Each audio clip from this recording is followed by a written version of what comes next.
Good morning, सुप्रभात, केम छो, सलाम। उम्मीद है आप सब लोग बेहतर होंगे, अपना ध्यान रख रहे होंगे। मेरी बहुत दिनों से इच्छा थी कि मैं कभी मॉर्निंग मोटिवेशन जब रिकॉर्ड करूँ ना, तो बैकग्राउंड में नेचुरल एक आवाज़ आना चाहिए, पानी बहने की, और पानी बहता हुआ झरना या नदी दिखना चाहिए बैकग्राउंड में। ये मेरी बहुत दिनों से इच्छा थी। और मैं कई बार ऐसा अपना ऐसा वॉलपेपर में मैं यूज़ करता था, इसमें कि जो है वो बहती हुई नदी या बहता हुआ झरना दिखाई पड़ता था।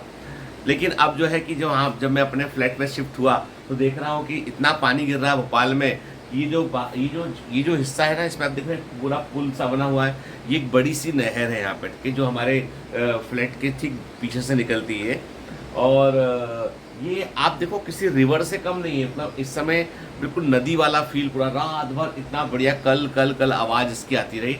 हालांकि ये आवाज़ जो है वो डरा देने वाली आवाज़ है। कई सारी स्टेट में वहाँ इतना पानी गिर रहा है, इतना पानी गिर रहा है, कई बार तो ऐसा लगता है कि जैसे होता है ना, मिसमैनेजमेंट होता है, कि भाई कोई चीज़ होती है उसका मिसमैनेजमेंट होता है, कि अपन ठीक से उसका प्रबंधन नहीं कर पा रहे। तो कई बार लगता है कि भगवान के यहाँ भी जो सिस्टम है पानी वानी गिराने का, उसका भी कोई सिस्टम जो है वो हिल गया है। कुछ कागज ऊपर नीचे हो गए, कि जब जरूरत होती है कि भाई पानी गिरना चाहिए, इतनी गर्मी हो रही, इतनी गर्मी हो रही, तब पानी गिरता नहीं है बहुत दिन तक के।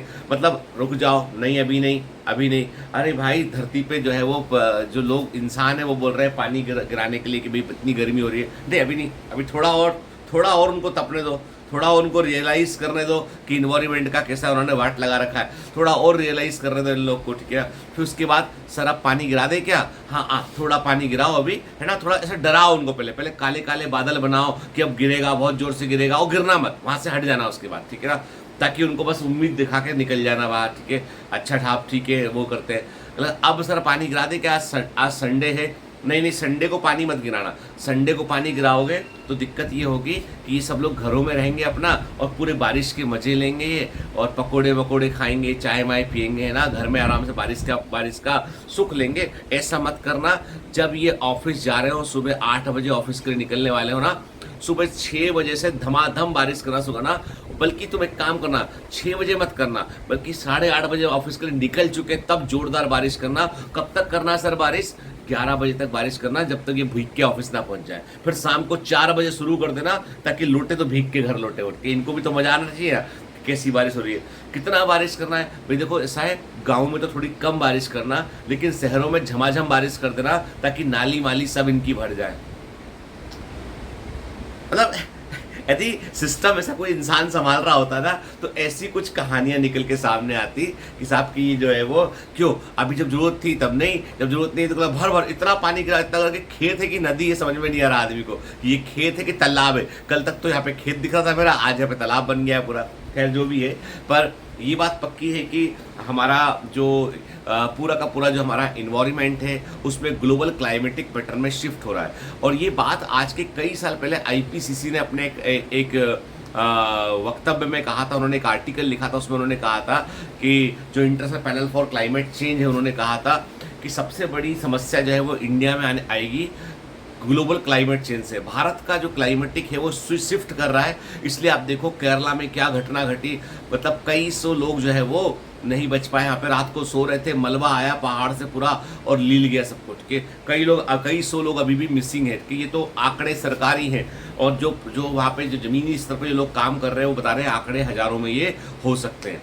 मतलब कहने का ये कि जो रेनफॉल पैटर्न है, जो हमारा क्लाइमेटिक शिफ्ट है, ये पूरा का पूरा जो है वो हमको ये बता रहा है कि यदि हम नहीं संभले, नहीं चेते हम, तो जो है वो कई सारे स्टेट के जो लोग हैं वो क्लाइमेट रिफ्यूजी बन जाएंगे। अपना जगह छोड़ के उन्हें कहीं और शिफ्ट करना पड़ेगा। ये सब चीज़ें हम उत्तराखंड में अलग अलग जगह पर हम चीज़ें देख चुके हैं। और सबसे बड़ी बात ये कि ये एकदम अलार्मिंग है ये, क्योंकि इसमें कोई भेदभाव नहीं है, अमीर गरीब का, पॉलिटिशियन नॉन पॉलिटिशियन का, आप कौन हो नहीं हो।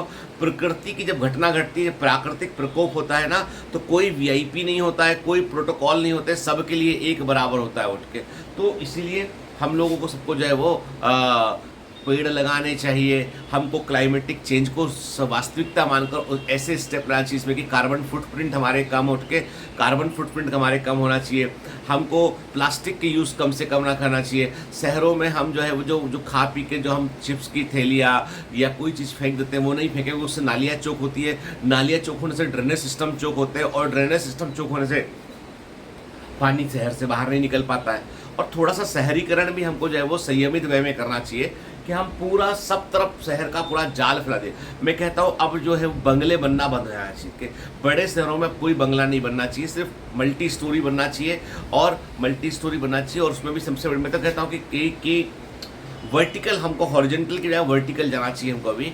और हमको जो है वो हर नॉर्म में ये होना चाहिए कि जहाँ भी बिल्डिंग है वहाँ पे कितना ग्रीनरी होना चाहिए, इतने प्लांट्स होना चाहिए, ताकि इंसान और इन्वायरमेंट, क्योंकि इन्वायरमेंट नहीं रहेगा तो हम भी नहीं रहेंगे, साथ मिलकर हमें रहना होगा। ठीक है।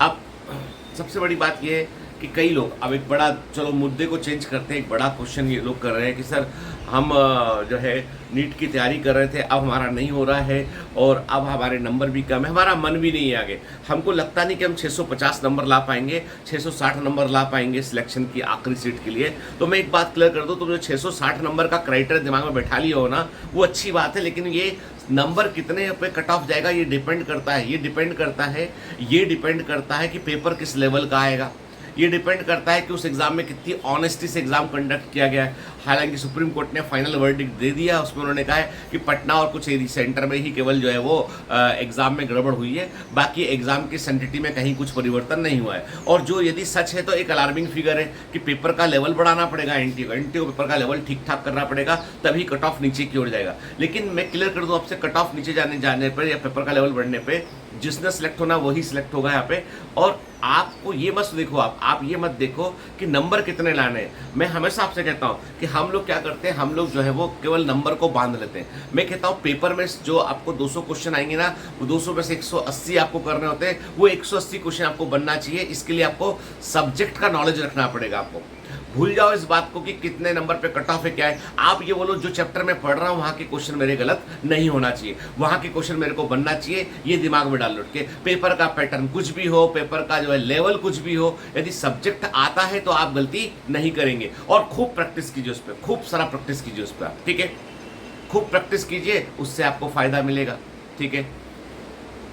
अब मैं देख रहा हूँ कि बहुत सारे, मेरे को कल सपोर्ट टीम बता रही थी कि फोकस बैच में बहुत बच्चे जो यूट्यूब से देख रहे हैं, बाद में वीडियो देख के पढ़ रहे हैं, कई हज़ारों बच्चे हैं, वो उनका बोलना ये है कि साहब मटेरियल तो पूरा फ्रीली अवेलेबल है सब जगह पे, हम 2000 रुपये भी खर्च क्यों करें, हम तो यूट्यूब पे फ्री वीडियो देखेंगे, उसी से काम चल जाएगा। देखो ये एक अच्छी अप्रोच है, चलो आपने मान लिया, लेकिन मैं कहता हूँ सिस्टमेटिकली यदि आप पढ़ेंगे ना कि आप उस चैप्टर को पूरा करने के बाद उसका टाइमली डीपीएस लगाएंगे, फिर आपका जो वीकली टेस्ट होगा उस टेस्ट को आप अटेम्प्ट करेंगे, तो उससे ये होगा कि आप एक सिस्टम में बनकर तैयारी कर रहे होंगे और आप बाकी लोगों से कॉम्पीट कर रहे होंगे। आपके पास जितने स्ट्रिंग्स आप फ्री छोड़ोगे ना, वो आपको डाइवर्ट करेंगे, आपको सही दिशा में लेकर वो नहीं जाएंगे। इसलिए जो 2500 रुपये का भी इन्वेस्टमेंट जो फोकस बैच में है ना, जिसके में आपको डीपीएस मिल रहा है, आपको ऑनलाइन टेस्ट मिल रहा है, आपको डिस्प्ले प्लेटफॉर्म, ऑडियो बुक्स, जितने फीचर है वो सारे ऐप के आपको मिल रहे हैं फीचर्स, और वीडियो तो आपको अवेलेबल फ्री है ही। ठीक है, तो उसका वैल्यू है बेटा। ठीक है ना, मतलब वो कैसा हो गया, वो हो गया आपका कि यदि 8 महीने कोर्स चलता है आपका, तो मान लीजिए कि मैंने आपसे कहा कि तकरीबन जो है वो 300 रुपये महीने के आसपास या 250-300 रुपये महीने के आसपास हो गया, वो 10 रुपये पर डे के हिसाब से हो गया। ओके, 10 रुपये पर डे यदि हम अपने लक्ष्य के लिए खर्च नहीं कर पा रहे हैं, तो फिर सोच लो कि भाई मेडिकल कॉलेज में कैसे जाके पढ़ेंगे हम। ठीक है, मतलब मेरा मानना है कि इतना सेल्फिश मत बनिए और इतना जो है अपने आप को जो है वो मिस गाइडेड मत रखिए। कोई भी अच्छे से अच्छे हथियार को, अच्छे से अच्छे वेपन को चलाना होना तो उसको सही दिशा बतानी पड़ेगी, भाई यहाँ टारगेट जाके आपको हिट करना है। ठीक है, तो वो वेपन काम करेगा जाकर के। कोई भी व्यक्ति जिसको अपनी मंजिल का पता नहीं, जो सही दिशा में नहीं जा रहा है, माइलस्टोन सही तय नहीं किए, तो वो कभी अपनी मंजिल पर नहीं पहुंच सकता है। इसलिए उस चीज़ को, मानसिकता को देखो, कई लोगों को लगता है कि अरे सर को पता नहीं कितना फ़ायदा हो जाएगा। डोंट थिंक लाइक दैट, कि ये सोचिए कि आपको कितना फ़ायदा होगा, ये सोचिए कि सर को फ़ायदा ना, देखो मेरे को यदि फ़ायदा भी होता है ना, तो मैं उस फ़ायदे को बच्चों पर ही खर्च करता हूँ, बच्चों की फीस भरने, बच्चों के लिए मैं बहुत कुछ करता हूँ। ठीक है, और ये सालों से करता आ रहा हूँ, ये कोई अभी नहीं कर रहा हूँ, मैं सालों से करता आ रहा हूँ मैं। ठीक है, सालों से मैं करता आ रहा हूँ। ठीक है, तो मेरा कहने का मतलब है कि थोड़ा सा, और जिन बच्चों ने अब हम एडमिशन बंद करने वाले हैं, हम एडमिशन बंद करने वाले हैं ऑफलाइन के अंदर। तो जिन्हें आना है प्लीज़ आप 10 अगस्त के पहले पहले टीम को रिपोर्ट कर दें। आप 10 अगस्त के बाद में एक भी बच्चा ऑफलाइन के अंदर नहीं लूँगा। ऑफलाइन में भी अभी हम वॉरियर पैकेज के थ्रू एडमिशन ले रहे हैं, बच्चों को ग्लेडिएटर बैच के अंदर बिठा रहे हैं, जो निकल चुका उसका रिकवरी करवा रहे हैं हम लोग, क्या है ना, तो वो रिकवरी भी बच्चे कर रहे हैं और उनको जो है वो अलग से उनके लिए साथ में मेहनत की जा रही है। तो 10 अगस्त के बाद मैं एक भी बच्चा ऑफलाइन के अंदर नहीं लूँगा। जिसने आना है अभी आ जाओ भाई, क्योंकि उसके बाद फिर जो है फिर आप मुझसे बोलोगे इससे फ़ोन उससे फ़ोन, क्या मेरे पास तो जो है वो उत्तर प्रदेश से किसी बच्चे का आया, तो उसने अपने उसके फादर ने पहले बात की, मैंने कहा सब कि इतने कम नंबर पर नहीं लेंगे बच्चे को हम। तो उसके बाद किसी उन्होंने वहाँ के लोकल MLA साहब थे, उनसे बात कराया, उन्होंने बड़े प्रेम से मुझसे बात किया कि अरे साहब हमारे क्षेत्र के हैं, ऐसा है, देख लीजिए आप तो मध्य प्रदेश के, हमारे तो वहाँ भी आना जाना है, हमारे संबंध यहाँ पे, कभी आप UP आइएगा हमेशा। तो मैंने कहा साहब बिल्कुल आप बोल रहे हैं मैं कर लेता हूँ अभी, लेकिन ऐसे मत करो। ठीक है, हम रिस्पेक्ट कर रहे हैं उनके पद का, उनकी पोजीशन का, सॉरी, समाज में इतना काम कर रहे हैं उसका,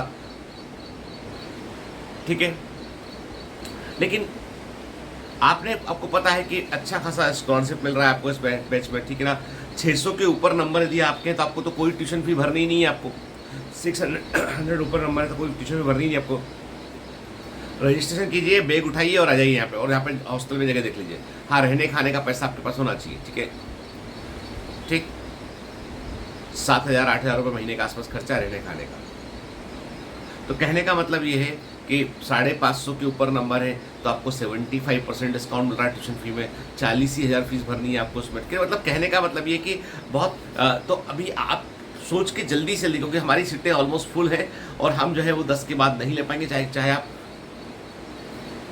अपने सबसे बड़े व्यक्ति अपने मोदी जी से भी कहलवा देंगे तो बोलूँगा साहब कि बनवा दो बिल्डिंग बाजू में को, ठीक है, इसमें तो जगह नहीं है, ठीक है। खैर जो भी है, पॉइंट ये है कि please focus on your target. हर दिन निकल रहा है, एवरी डे काउंट्स, हर दिन काउंट करता है बेटा, ठीक है ना। जब लंबे सफ़र में जाना होता है ना, हर दिन हर कदम मायने रखाता है। और कोई देखो, हम अपनी असफलताओं का दोष दूसरे पर नहीं थोप सकते, हमको जिम्मेदारी उठानी होगी अपने आप की और अपने कल की। चलिए, have a great day, all the best, bye bye.